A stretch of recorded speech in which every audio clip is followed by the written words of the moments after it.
بسم اللہ الرحمن الرحیم۔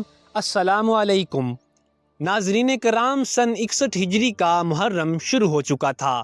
اسلامی دنیا ایک عظیم امتحان کے دہانے پر کھڑی تھی۔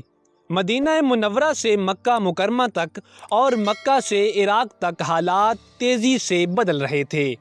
ایک طرف یزید بن معاویہ کی حکومت تھی اور دوسری طرف نواسہ رسول سید الشہداء حضرت امام حسین تھے۔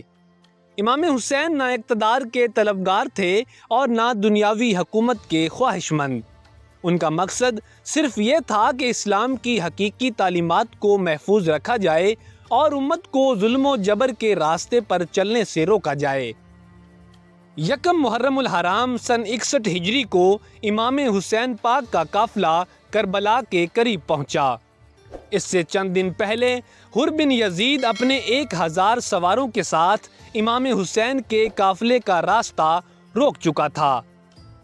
امام حسین نے حر بن یزید سے فرمایا، مجھے واپس جانے دو یا کسی سرحدی علاقے کی طرف جانے دو، لیکن حر کو ابن زیاد کی طرف سے حکم تھا کہ امام حسین کو کسی ایسی جگہ روک دیا جائے جہاں سے وہ نہ واپس جا سکیں اور نہ اپنی منزل کی طرف بڑھ سکیں۔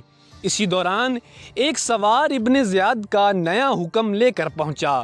اس حکم میں لکھا تھا کہ حسین کو ایسی جگہ اتارو جہاں نہ پانی ہو اور نہ کوئی قلعہ یا محفوظ مقام۔ حر بن یزید نے جب یہ حکم سنایا تو امام حسین پاک نے ارد گرد نظر دوڑائی۔ ایک ویران میدان تھا، ریت ہی ریت تھی، کہیں دور فرات کا دریا بہہ رہا تھا۔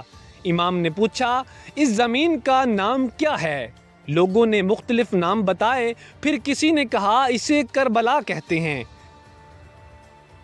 پھر امام حسین نے دعا فرمائی، اے اللہ، میں غم اور آزمائش سے تیری پناہ مانگتا ہوں۔ پھر فرمایا، یہی ہماری منزل ہے، یہی ہمارے خون بہنے کی جگہ ہے۔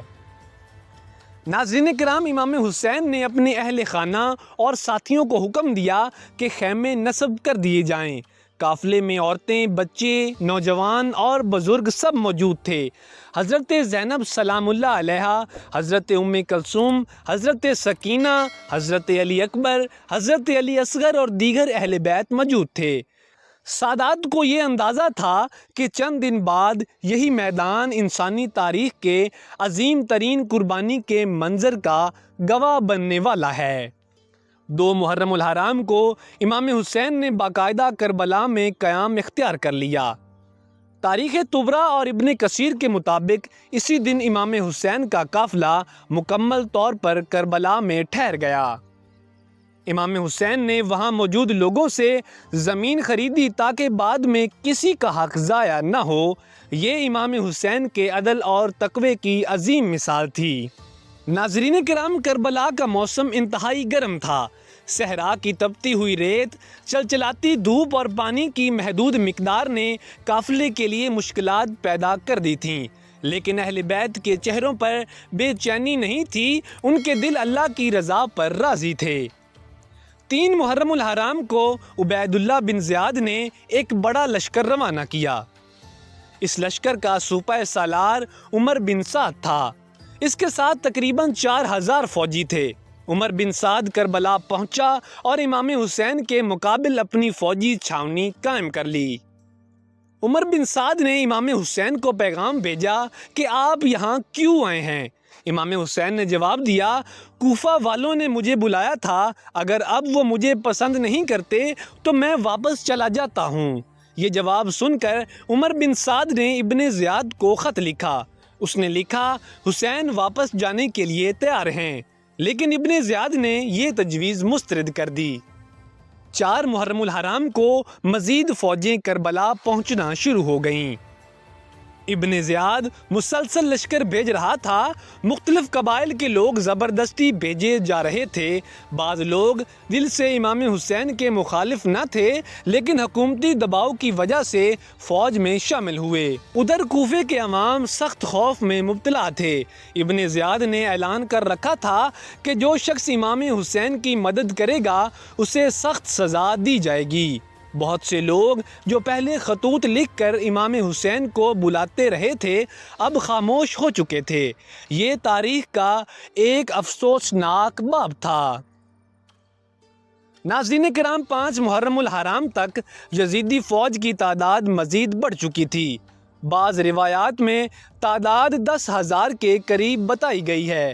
امام حسین کے ساتھی تقریباً 72 کے قریب تھے، یعنی ایک طرف ہزاروں کا لشکر، دوسری طرف چند وفادار جانثار۔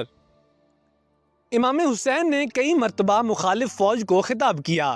آپ نے فرمایا، لوگو ذرا سوچو میں کون ہوں؟ کیا میں تمہارے نبی کا نواسہ نہیں؟ لیکن دنیا کی محبت نے بہت سے دلوں کو اندھا کر دیا تھا۔ انہی دنوں حضرت حبیب ابن مظاہر امام حسین کے ساتھ آ ملے۔ وہ کوفہ کے بزرگ صحابی اور امام حسین کے وفادار ساتھی تھے۔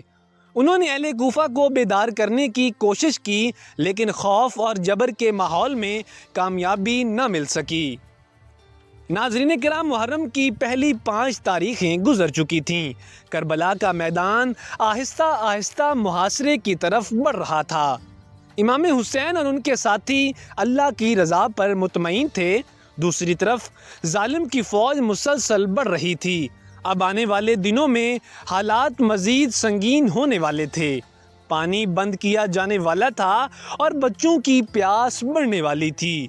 وفاداری اور قربانی کی نئی مثالیں قائم ہونے والی تھیں، اور بالآخر 10 محرم الحرام 61 ہجری کو تاریخ کا وہ عظیم ترین دن آنے والا تھا جسے دنیا یوم عاشوراء کے نام سے جانتی ہے۔